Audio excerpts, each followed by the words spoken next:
El motor del camión rugía con fuerza mientras Ramón avanzaba por la carretera federal 185 en dirección a Salina Cruz. Había anochecido hacía más de una hora y el cansancio le pesaba en los hombros. Llevaba más de 10 horas manejando sin parar y el tanque estaba casi seco. A lo lejos, divisó una estación de servicio solitaria. Sus luces blancas y frías rompían la oscuridad del desierto como una promesa de alivio. No había otros vehículos, no se oía música, ni risas, ni el zumbido de una radio. Nada, solo el zumbido tenue de los fluorescentes. Ramón bajó del camión y miró alrededor. Todo estaba impecablemente limpio, las bombas eran modernas, el suelo no tenía ni una gota de aceite. Pero no había nadie, ni un despachador, ni una tienda abierta, ni siquiera cámaras visibles. Apretó los labios y por costumbre tomó la manguera, pero antes de que pudiera insertar su tarjeta o activar el surtidor, escuchó el clic familiar de la bomba. El combustible empezó a fluir por sí solo. Miró el marcador digital. El precio avanzaba. El tanque se llenaba. Ramón retrocedió lentamente, algo no encajaba. Automatización, alguna nueva tecnología, pero sin vigilancia. Miró hacia la pequeña oficina de vidrio, iluminada desde dentro. Vacía. Ni una sombra. ¿Qué harías tú en su lugar? Suscríbete al canal si te gustan historias basadas en hechos que podrían pasarnos a cualquiera. Dale like si ya sientes curiosidad por lo que viene. Y cuéntanos en los comentarios desde qué lugar del mundo estás viendo este video, porque lo que le pasó a Ramón apenas comienza. Ramón cerró la tapa del tanque con un movimiento lento y miró el marcador otra vez. El camión estaba lleno, exactamente 120 litros. Ni uno más, ni uno menos. El sistema se detuvo solo, como si alguien invisible controlara la carga con precisión milimétrica. Volvió a observar la estación.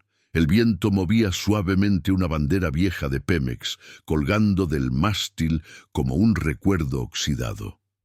No había cámaras, ni interfonos, ni señales automáticas, y sin embargo, parecía que alguien estaba allí, observando. Ramón no era un hombre de nervios frágiles. Había viajado por todo el país en su viejo camión, durmiendo en estacionamientos, enfrentando asaltos y escuchando historias de carretera en voz baja. Pero esto era distinto. No era miedo, era desconfianza, un presentimiento sordo y pegajoso. Intentó grabar con su celular, pero no tenía señal, ni una sola barra. Revisó la hora, eran las 2:20 de la madrugada.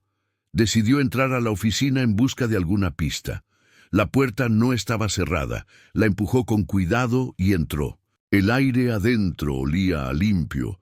No había papeles en el escritorio, ni una taza de café, ni signos de uso reciente, solo una silla giratoria vacía, una computadora apagada y un dispensador de agua goteando con ritmo insistente.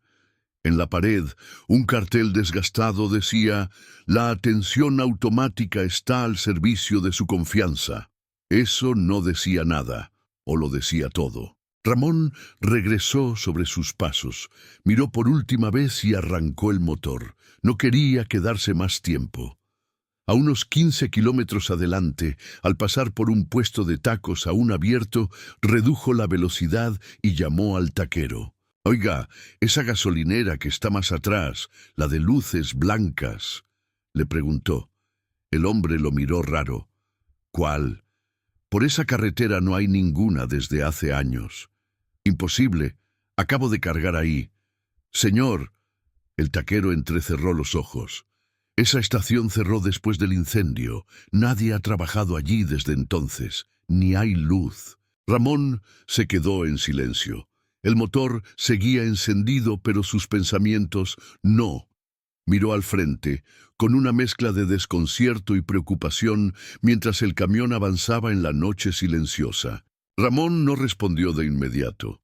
El taquero, un hombre de unos 50 años, con mandil manchado de grasa y ojos cansados, lo observaba con una mezcla de sospecha y lástima. «¿Seguro que no se equivocó de carretera?», insistió. «A veces uno anda cansado y ve cosas». Ramón negó despacio. No había error. Recordaba cada curva, cada bache, la forma exacta en que la luz blanca lo había atraído entre la oscuridad de la madrugada. «¿Cuándo fue el incendio?», preguntó manteniendo la mirada fija. «Hace casi 6 años. Murieron 2 trabajadores. Nunca encontraron al encargado». El aire se volvió más denso. El taquero no parecía querer hablar más, así que Ramón pagó un par de tacos, agradeció en silencio y se alejó. Pero no siguió su ruta, dio media vuelta con el camión. Necesitaba volver, no por valentía, sino porque algo no cerraba. Porque su mente no iba a dejarlo tranquilo si no entendía qué pasó allí. Volvió sobre sus huellas. El tramo era oscuro, más de lo que recordaba, como si la carretera hubiera cambiado mientras él comía. Después de media hora de curvas, baches y silencio, vio el lugar de nuevo. Pero era distinto. Las luces estaban apagadas. La estructura seguía ahí, pero más sucia, más abandonada. La pintura se caía, las bombas cubiertas de polvo. Detuvo el camión en el costado, bajó con linterna en mano y caminó hacia la oficina. La puerta ahora estaba cerrada con cadenas oxidadas. Dentro apenas se distinguían sombras de lo que había sido. Sillas rotas, papeles viejos en el piso. Ramón se llevó una mano a la frente. Sentía un sudor frío recorrerle la nuca. Caminó hacia las bombas. Una tenía la tapa del panel abierta, como si alguien la hubiera intentado reparar. Hace mucho. Y en el suelo, donde antes no había nada, encontró una placa de identificación metálica, medio enterrada en la tierra. Sistema Autónomo Experimental. Proyecto suspendido. 2017. Entonces entendió que aquello no era magia, ni locura. Era tecnología olvidada, un experimento abandonado. Pero ¿por qué funcionó esa noche? ¿Y quién o qué lo activó? Ramón no durmió esa noche.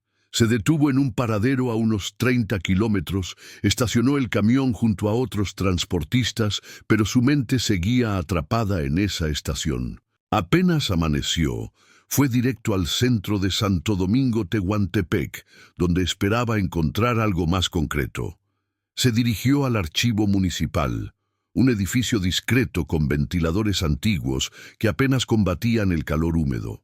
Mostró la placa metálica a una recepcionista. Era joven, distraída, pero lo remitió a un hombre mayor que llevaba años archivando planos y permisos. Don Hilario. ¿Proyecto autónomo?, repitió el anciano ajustándose los lentes. Ah, sí. Eso fue una locura de gobierno y empresa privada. Querían estaciones sin empleados, todo automatizado. Dijeron que era el futuro. Nunca funcionó. Ramón escuchaba con atención. ¿Sabe qué pasó exactamente? Don Hilario suspiró y lo llevó hasta una sala polvorienta. En una carpeta con recortes amarillentos encontró lo que buscaba. Un artículo de periódico con fecha de febrero de 2017. El titular decía: 2 muertos en incendio de estación experimental en la Sierra Mixe, se sospecha fallo eléctrico. Las fotos eran borrosas. Las víctimas eran un técnico de software y un operador nocturno. Según la nota, el sistema se había activado por error durante una tormenta. El software aún no estaba estable.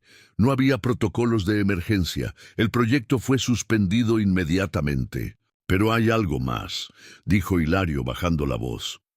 Nunca se encontró al ingeniero jefe. Él diseñó el sistema completo. Algunos dicen que después del incendio desapareció. Otros que lo obligaron a callar.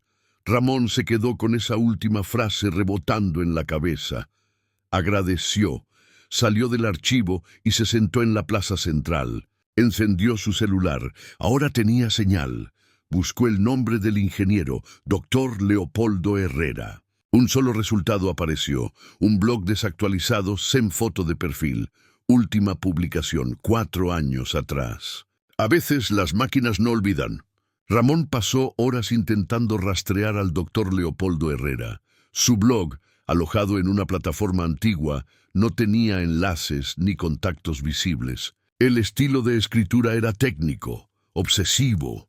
Hablaba de algoritmos sensibles al entorno, de sistemas que aprenden sin supervisión y de ética de la automatización. Nada concreto, hasta que encontró un comentario perdido entre los pocos que quedaban visibles. Sigues en Santa María del Tule, avisas y regresas al taller. La firma era Nico GTCs. Ramón no conocía el pueblo, pero lo buscó en el mapa. Estaba a unas 2 horas en dirección norte, cerca de Oaxaca capital.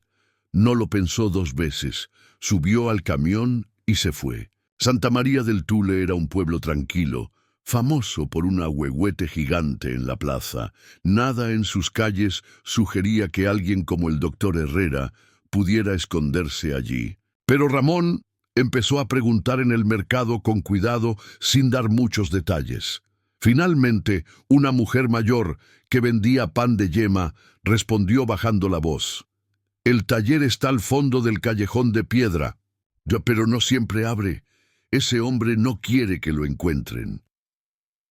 Ramón caminó por el callejón. Las piedras estaban húmedas, las paredes cubiertas de musgo. Al final, una puerta metálica cerrada. Golpeó, esperó, nada. Golpeó de nuevo, más fuerte. «Ya no doy entrevistas», gritó una voz desde dentro. «No soy periodista, solo quiero saber por qué mi camión se llenó de combustible, en una estación que lleva 6 años abandonada». Silencio. Pasaron largos segundos antes de que los cerrojos empezaran a moverse. La puerta se entreabrió. Un hombre delgado, con barba mal cuidada y ojos muy despiertos, lo observó desde la sombra. «¿Viste funcionar la estación?» «Sí, funcionó sola, precisa, sin fallos». «Entonces, alguien activó el sistema central». «¿Quién?» «No lo sé, pero eso no debió ser posible. Lo apagamos, definitivamente». Ramón cruzó la puerta y entendió que estaba entrando en algo mucho más grande. No era un accidente, era una reactivación. El taller de Leopoldo no era un simple refugio. Era un laberinto improvisado de monitores viejos, servidores abiertos, piezas electrónicas en cajas plásticas y pizarras cubiertas de ecuaciones. Ramón miraba a su alrededor mientras el ingeniero cerraba la puerta con 3 candados de acero. «¿Quién podría activar ese sistema si tú lo cerraste?», preguntó Ramón. Leopoldo se sentó frente a una pantalla cubierta de polvo. La encendió. Parpadeó lentamente hasta mostrar una interfaz simple, en verde y negro. «Este sistema no era comercial. Lo diseñamos para pruebas. Solo 3 personas tenían el código completo. Uno murió en el incendio. El otro soy yo. ¿Y el tercero?» Era un inversor, alguien externo al gobierno, con intereses propios. Lo conocimos como Señor Gama. Nunca supe su nombre real. Ramón frunció el ceño. ¿Y por qué querría reactivar algo así? Leopoldo movió la cabeza con cautela. Porque no era solo una estación, era una red. Las bombas, los sensores, las cámaras, todo diseñado para recopilar datos de comportamiento humano, rutinas, tiempos de espera, decisiones, no para vender gasolina, para estudiar reacciones. Ramón sintió una punzada en el estómago. ¿Y qué hacen con esos datos? Los correlacionan con patrones de consumo, decisiones bajo presión. Imagínalo, una estación sin humanos donde tú crees que decides, pero estás siendo guiado sin saberlo. Ramón se levantó. ¿Quieres decir que alguien me eligió? ¿Me usó? Leopoldo no respondió. Se acercó a otro monitor, uno que mostraba señales activas. Señaló una coordenada. Era la estación, y emitía datos en tiempo real. «Mira esto», dijo. «No eres el único. Al menos 3 vehículos más se detuvieron en las últimas 48 horas.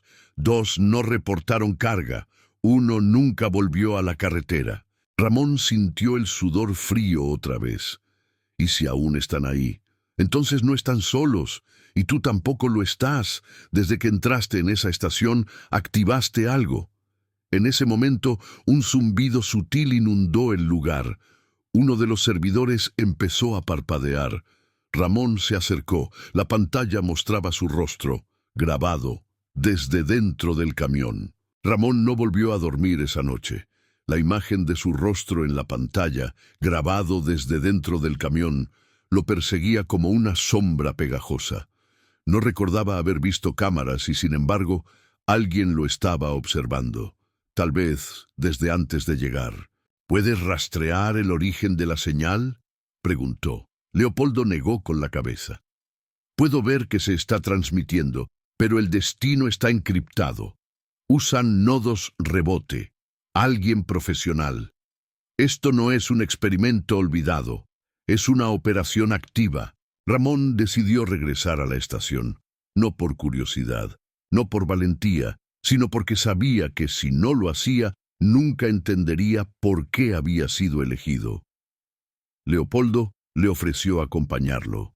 Ramón se negó. Prefería ir solo. Si algo me pasa, tú sabrás qué contar. Salió al amanecer. 8 de la mañana. Cielo despejado. Aire denso de montaña. La carretera lucía familiar y ajena al mismo tiempo. Llevaba apenas 40 minutos cuando notó el primer detalle. Un sedán gris, sin placas, lo seguía a distancia. Siempre el mismo espacio entre ellos. Aceleraba cuando él lo hacía. Reducía la velocidad cuando Ramón frenaba. No era paranoia. Lo había visto muchas veces en carretera. En un tramo estrecho, Ramón se desvió por un camino de tierra. El sedán no lo siguió. Pasaron 20 minutos entre árboles bajos y piedras sueltas hasta llegar a un claro. Ramón apagó el motor. Silencio. Respiró. Revisó el celular. Sin señal. Miró alrededor. Nada.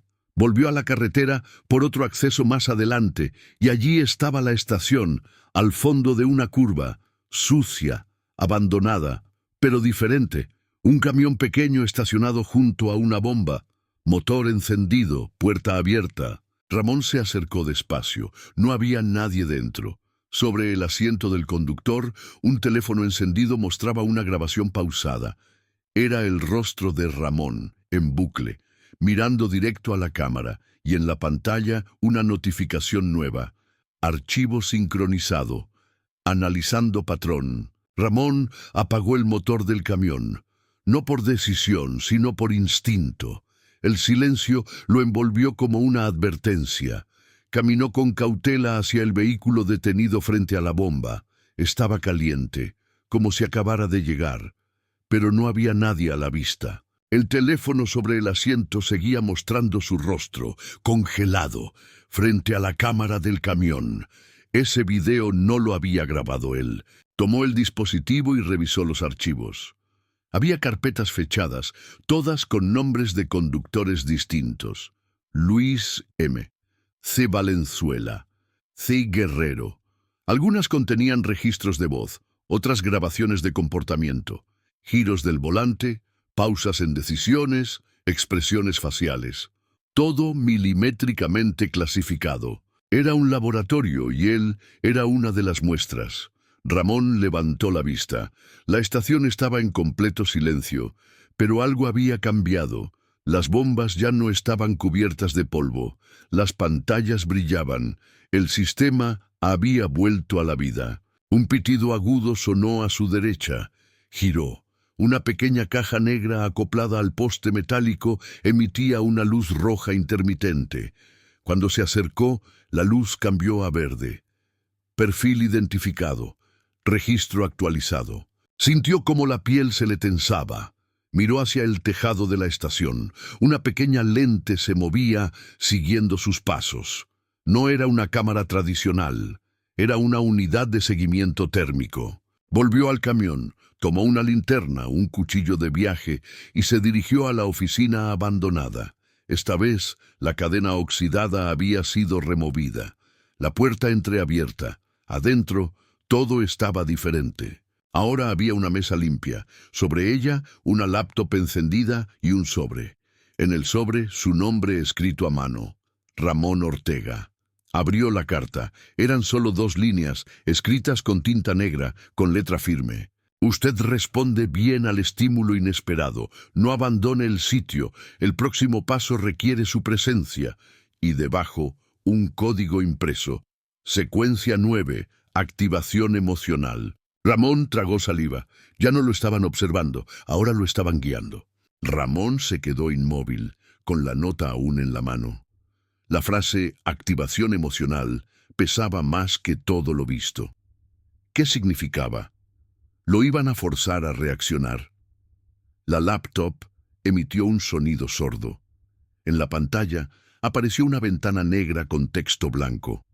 Bienvenido, Ramón Ortega. Desde este momento sus decisiones serán parte del protocolo. Una barra comenzó a cargarse lentamente. Debajo, una línea de texto. Nivel actual. Conciencia parcial. Siguiente fase. Condicionamiento moral. Ramón respiró profundo. Miró hacia afuera. La estación seguía vacía. El otro camión seguía detenido. Volvió la vista al interior. En la mesa, una carpeta marcada como Conductores A, Registro Especial. La abrió. Encontró perfiles de al menos 8 personas. Nombre, rutas, historia psicológica, respuestas en estrés. Un archivo llamó su atención.